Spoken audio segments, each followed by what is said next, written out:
New India live के दर्शकों को नमस्कार। दर्शकों, आज फिर हम आपके सामने एक ऐसे शख्स को लेकर आ रहे हैं जो पिछले काफ़ी दिनों से सुर्खियों में है। जी हाँ, रणवीर लोहान, जो कि आजकल अमेरिका में बच्चों को भेजने का वीज़ा लगवा रहे हैं और लगातार उनके द्वारा जो प्रयास किया जा रहा है, सफलता जो है लगातार इनको मिल रही है। हर रोज़ हरियाणा के किसानों के जो बेटे हैं ना, जो कभी अच्छे कॉलेजों में भी जा पाते थे, उनको ये विदेशों में भेज रहे हैं। जी, रणवीर लोहान से बातचीत करेंगे। जी, आपका स्वागत है। स्वागत है मान साहब आपका, और आपका अपना न्यू इंडिया जो चैनल है, मैं आपके दर्शकों को बड़ी नमस्ते करता हूं। और मेरी तरफ से सभी से रिक्वेस्ट भी भाई इस चैनल को ज़्यादा से ज़्यादा बढ़ाइए, क्योंकि जो बड़े हैं वो लोग तो थोड़े से, आप क्या कहना पता ही है लोगों को, लेकिन आप ही हैं जो समाज का अच्छा आईना दिखा रहे हो। जी हैं, धन्यवाद लोहान साहब। लोहान साहब आजकल बड़े सुर्खियों में, आजकल पहले आप राजनीति में थे, राजनीति से एकदम से आपने थोड़ा किनारा कर लिया साइड में, और आजकल आपने एक नए जो किसान के जो बच्चे हैं ना, जो गरीब बच्चे हैं, जो बेचारे सही तरीके से एजुकेशन भी नहीं कर पाते थे, आप उनको विदेश भेज रहे हो, अमेरिका। तो ये आइडिया कैसे आया? मैं मान साहब, जैसे आपको पता ही है, मैं काफ़ी लंबे टाइम से जैसे सोशल वर्क कर रहा हूँ, राजनीति में भी रहा हूँ, कोई छुपे वाली बात नहीं है। मेरे मन में थी हमेशा से ही किसान और मजदूर परिवार के लिए मैं कुछ कर सकूं। और मैं जब अमेरिका गया तो वहाँ जाके देख के आया कि मैं बहुत से अपने किसान हैं बच्चे, मजदूरों के बच्चे बड़े परेशान भी थे जी। लेकिन एक सबसे बड़ी समस्या उनके साथ ये थी कि वो 35 लाख 55 लाख, तो मैंने इसके अंदर घुस के देखा कि इतने पैसे लगते भी हैं कि नहीं लगते हैं। तो तब मैंने देखा कि भाई इनकी मजबूरी है, क्योंकि लोगों को एक ही रहता है यहाँ। जब मैं आया था तब भी लोगों को ये था कि यार 6 लाख रुपए में अमेरिका नहीं हो सकता, जबकि अब थोड़ा बहुत मेरा जीएसटी लगना शुरू हुआ तो मैंने 6.5 लाख रुपए के आसपास इनको बोल दिया कि जी इतने के में रहेगा, इतना साल लगता है। तब मैंने देखा कि यार कहाँ 35 लाख, कहाँ 55 लाख, कहाँ 6-6.5 लाख रुपए। मेरे को यहाँ आने के बाद बहुत से लोगों ने कहा कि भाई साहब इतने में नहीं हो सकता, अमेरिका है वो। मैं कहा जी इतने में 5 फीस भी है, 5 फीस भी है। अब आपके सामने बहुत से लोगों ने कहा कि इसके पास यूनिवर्सिटी नहीं है, तो हमने लोगों के एडमिशन करवाए जी। बच्चों के 6-6 महीने एडमिशन नहीं होते थे, मैंने वो एडमिशन 1 महीने में लेके दे दिए सबके। 400-450 से ऊपर एडमिशन हुए। अभी नया सेशन शुरू हो गया, अब उसमें भी होंगे, उसमें तो अब भी और भी ज्यादा होने, क्योंकि अब तो लाइन लग गई। और मान साहब इंटरव्यू की डेट भी हमने टाइम पे ली, क्योंकि परमात्मा हमारे साथ था। और अब आपके सामने ऑन रिकॉर्ड कह रहा हूं कि उत्तर भारत में सबसे ज्यादा अमेरिका वीजा मेरे लग रहे, हमारे लग रहे जी। तो हमारा किसान का बच्चा पढ़े भी और कामयाब भी होगा। जी लोहान साहब, बात करें अब कामयाबी की। अगर आपकी बात करें तो आपकी जो कामयाबी का जो आपने रास्ता चुना था वो राजनीति का था, और जब भी आज चौपाल और चौराहे पे नुकड़ों पे जो लोग खड़े होते हैं ना, जो जिक्र चलता है कि लोहान साहब की जो राजनीति के कीड़े थे ना, वो मर लिए गए ना। राजनीति के कीड़े कभी नहीं मरते जी। अगर राजनीति के कीड़े मरते तो मैं अमेरिका से आता ही नहीं। अपना बढ़िया बिजनेस था और भी बढ़ा लेते वहाँ भाई के साथ। हर कोई आदमी भाई के साथ रहना चाहता है, मैं तो पक्का रहना चाहता हूँ, और का तो मुझे पता नहीं कि मैं अपने भाई के साथ बिल्कुल रहना चाहता हूँ। जी। पता ये लोग सोचते हैं कि भाई राजनीति में तो कामयाब होया नहीं, ये इसने काम कर दिया ठगी का शुरू कि भाई विजय लुआ दे, अरुण में मोटे रुपये कमावा है, अरुण अजब कर्जे है। अगर मैं ठगी का काम करता तो मेरा रेट भी 35 लाख रुपए होता। आपको पता ही है कि पूरे देश में 35 लाख 45 लाख के रेट हैं। मेरा तो है ही नहीं। इसमें ये बताओ कि मैं खाऊं भी किएगा जी। और कहने की बात यह है कि मैं राजनीति में इसने कुछ नहीं मिला। मैं तो राजनीति में था तब भी मेरे साथ रहने वाले बच्चे, मैंने 200 बच्चों को नौकरी लगाया है। उस समय भी कांग्रेस का राज था, मैं अध्यक्ष था, और 200 बच्चों की नौकरी लगवाई। कहने का मतलब ये है कि हम जहां भी थे, हमने तो उस समय भी किसान और मजदूर परिवार के बच्चों की नौकरी लगाना हो, कोई बिजनेस में डालना हो, किसी की दुकानदारी चलानी है अपनी जेब से 2 देश का, या कोई गरीब आदमी है बीमार हो गया, माँ बाप एक्सपायर हो रहे हैं, उनकी हेल्प करी हमने यार इंडिया से। लोहान साहब ये बताओ, कांग्रेस में थे, कांग्रेस छोड़ दी, इनेलो में गए, इनेलो छोड़ दी, बीजेपी में गए, बीजेपी छोड़ दी, कोई पार्टी बच रही है? मैं बताऊं आपने जी, मैं तो वीरेंद्र सिंह गल था डुमरखा के साथ जी। वो कांग्रेस में था तो मैं था, उन्होंने बीजेपी में चले गए, मैं बीजेपी में आ गया जी। अब बीजेपी में आने के बाद मेरे को एक ये जो भ्रष्टाचारी नेता था अपना नानू दल का कैप्टन अभिमन्यु, इसके गले मेरी नहीं बनी। क्योंकि अपना भ्रष्टाचार गल तो आंकड़ा ही नहीं मिलता जी। इसने गली में भी मतलब कमीशन खाना, ये रोड बना दी। आज की डेट में 5 साल पूरे नहीं हुए, मैं दावा करता हूं साबत नारायण हल्के में इसने जहां भी रोड़ी बजरी लगाई है सारी टूट रही है।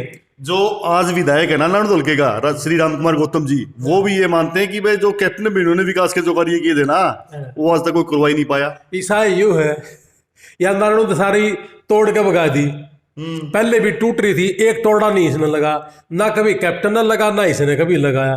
काम करने पर तो ध्यान है नहीं, सारा दिन इस मंत्री जी के ये भी इनका भी टिस्से है कि मैं मंत्री क्यों नहीं बना, और मंत्री बनकर ने क्या कर लेते, सूत्र डाल मिल माल कर नहीं शहर ने शहर बना लेते तो अच्छा था। लेकिन ये लोग लोगों के लिए नहीं, ये जो नेता हैं ये लोगों के लिए नहीं, ये अपनी स्वार्थ की पूर्ति के लिए आते हैं। और अपनी स्वार्थ की पूर्ति के लिए नारायण हल्का बड़ा जागरूक हल्का है। उन्होंने देख लिया कि भाई ये लोग ठीक ठाक नहीं है, इसीलिए तो कैप्टन को साइड लाइन कर दिया।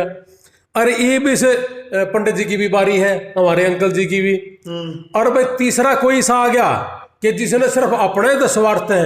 राजनीति में लोग मान साहब हर आदमी एक बात कहे कि मन ने एक बार बना दे मैं पहाड़ तोड़ दूंगा। नहीं, आपकी भी मंशा है, अगर आप स्वार्थ के लिए राजनीति नहीं करते ना, मैं नहीं करता जी। मैं स्वार्थ के लिए राजनीति करता तो मुझे अमेरिका जाकर नहीं है, जो बीमार हो गए थे उनको ऊपर डॉलर खर्चने की जरूरत नहीं, मैंने वहां राजनीति करनी है। अभी तक अपने नारायण हल्का का तो कोई बीमार मुझे अमेरिका में मिला भी नहीं। आप कह रहे हैं कि डॉलर खर्च करके उनको सहायता करी है, उसके पीछे भी कहीं आपका कोई स्वार्थ तो नहीं हो ना? कोई स्वार्थ नहीं जी। सारे करनाल के और पुंडरी साइड के थे, कत्थल साइड के थे, अपनी साइड के तो बच्चे अब जाने शुरू हुए, हमने जागरूक करे हैं। वो उसी साइड के बच्चे ज्यादा गए हुए हैं। और आप देखोगे उस साइड तो बच्चा को पता है कि हमने वहां क्या क्या वही बात आ गई राजनीति कीड़े वाली। अगर जो कीड़े हैं ना, किस चीज के कीड़े हैं आपके, राजनीति मानना चाहते हो ना, तो यहाँ तो स्वार्थ के लिए आते हैं राजनीति लोग। किसान और मजदूर परिवार को कामयाब करने का कीड़ा है मान साहब, और जब तक नहीं बंद होता, जब तक मैं इन्हें कामयाब नहीं कर लेंदा। उसका अलग भी उसके बहुत रास्ते हैं लोहान साहब। तो ये रास्ता है ना, जो राजनीति जो कह रहे हैं ना, राजनीति में लोग आते हैं स्वार्थ के लिए आते हैं।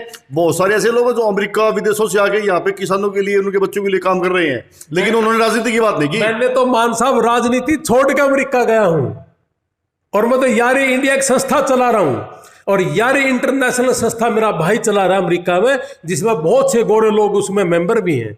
और एक पूरे का पूरा पैनल बैठता है और वहां डिसाइड होता है कि इंडिया में किसकी मदद करनी है, अमेरिका में किसकी मदद करनी है। हमारी लोगों में आज ये सवाल ध्यान आ गया है यारी इंडिया का। यारी इंडिया कहते हैं जो पैसे खस रहे हैं ना, ये गोरे लोगों के पैसे ले लेते हैं, वहां से लूट लेते हैं माल। तो फिर ये और लूट के माल कुछ तो खुद खा लेते हैं और कुछ छोटा मोटा दिखा देते हैं आम लोगों में। अपनी इनकम का 70% इसके अंदर जाता है जी। और एक गोरा बताए किसी से 1 रुपया लिया हो तो, कोई एक गोरा नहीं। गोरे तो यहाँ पे कौन इंडिया में कौन बताने आएगा गोरा? इंडिया में भी इंडिया के बतेरे बैठे वहां, देख लेंगे चारों तरफ घूम फिर के। और इंडिया में भी कोई एक सिंगल आदमी बताए कि किसी से 5 रुपए लिए हो, अपनी जेब से देने लग रहे हैं जी। आपके साथ गया था मैं 1.5 साल पहले, 1 लाख रुपए दे के आए थे, जब उनके 6-7 लोगों की डेथ हो गई थी। मान साहब जिगरा चाहिए। ये लोग जितने पॉलिटिक्स में हैं, मैंने एक दिन आपसे पहले का संत कहा आया था, उसने कहा जी आपको कौन सा ठीक लगता है? मैं कहा इनमें तो मैंने बलराज कुंडू अच्छा लगा है। 20 बस चल रहे हैं और लड़कियों को लेके भी जाती है, लड़कियों को लेके भी आती हैं। इसी तरीके से जितने भी पॉलिटिशियन हैं, इन सब ने मदद करनी चाहिए। और मैं तो यहां भी कहूं, ये कैप्टन है, मंत्री भी बना, सूट गया सारा हरियाणा ने, भ्रष्टाचार का तकड़ा तो तकड़ा अड्डा यो है कल्ला है। परमात्मा अगर इसकी ठीक अरे एक भी तो कोई मामला सामने तो नहीं आया है, कोई कहीं किसी अखबार में कोई सुर्खियां आई हो, किसी ने आरोप लगाया हो? अरे मान साहब बकलाना से मोड़ा की बस रोड बना था, और लोगों ने ना पहले दिन बढ़ते ही बजरी निकाल ली और बोरी भर दी, और लोगों ने कहा कि यो क्या बना दिया। ठेकेदार ने बोला मेरा कुछ नहीं करा सकते थे हम, और यो मंत्री था। आप अपनी आत्मा पादर का बताओ मान साहब, मंत्री अगर मैं हूं और मेरी नजर तले को रोड गंदा बन गया, ठेकेदार नु कहता हो कि मेरा था हम कुछ नहीं करा सकते, इसका मतलब मंत्री जी में रोड थी। नहीं, मंत्री एक सिंगल मंत्री के इसी पे तो क्या पता उसकी लिंक और कहीं हो, कोई बड़ा अफसर हो उसका, ठेकेदार का। इतना भारी भरकम मंत्री के नीचे एक रोड़ी भी इधर उधर नहीं हो सकती। मैंने MLA बना के दिखा, और एक रोड़ी ये खा के दिखा दिया कौन सा है। यो मंत्री था, यो अजय तो बेचारा एक मोरा था, खा तो यूं गया माल सारा। अजय खा गया, अजय क्या गया यार, एमएलए बनने के बाद भी नहीं खा सकता, उसका निचला आदमी।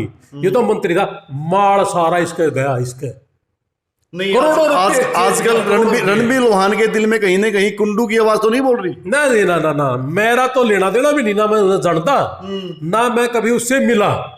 नहीं, क्योंकि उनकी भी उन्होंने राजनीतिक दल बनाया है और वो शायद इस जो 2024 के जो चुनावी हैं उनमें अपने उम्मीदवार उतारे, कहीं ना कहीं कोई नीचे आपकी बातचीत तो नहीं हो रही? अगर यह बात अगर कहो ना आप, तो उस लेवल का तो मैं कल्ला भी हो रहा हूँ।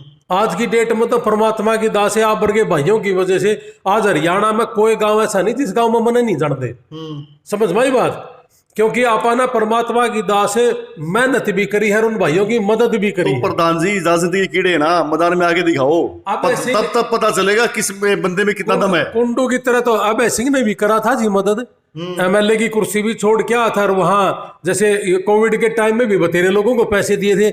मैं अभय सिंह ने भी छोड़ के आ गया क्योंकि मेरी नहीं बनी, वो ईसाई नखराड़ा हो था, ईसाई में था। लोहान साहब, आप अपने आप को इतना ही लोकप्रिय मानते हो ना, तो 2024 के चुनाव में उतर के देखो, पता चलेगा आपको। मेरी सुनो बात जी, सब हरियाणा में मदद लाग रहा हूँ करने, एक हल्का तो क्या हो जाएगा, और इस हल्के में भी मदद लाग रहे हैं करने। इस हल्के में भी नारनौंद की भड़जी है, उसका वीजा लगा, कल गई है, और जाकर एयरपोर्ट पर तो भाई लेके आया है, 350 किलोमीटर दूर से लेके आया जी। एक अपना बहनी का भणजा है, वो उसका वीजा लगा है, अपना गंगन खेड़ी का लड़के का वीजा लगा है जी। यानी कि एक अपना बड़ छप्पर का है, उसका भणजा, उसका वीजा लगा, उसको रात ने एयरपोर्ट से उतारा। वो एयरपोर्ट पर अमेरिका जाकर हमारी क्या मदद करेगा भाई? लेकिन हमारे तो मन में एक के बात है कि अपना हरियाणा, अब पंजाब का लड़के का वीजा लगा है जी, तरन तारण का लड़का है, अपने नाथू इसमें रानी हल्के से वीजा लगा है, करनाल से लगे हैं, पानीपत, कैथल, हर जगह से। मैं कौन सा सारे इलेक्शन लड़ने हैं। मेरा तो मन में सिर्फ एक ही बात है कि जितना भी अपना किसान परिवार हर मजदूर है ना, यू पढ़ के ना कैसे कामयाब हो, और ये 55 और 35 लाख तक बचा, ताकि इनके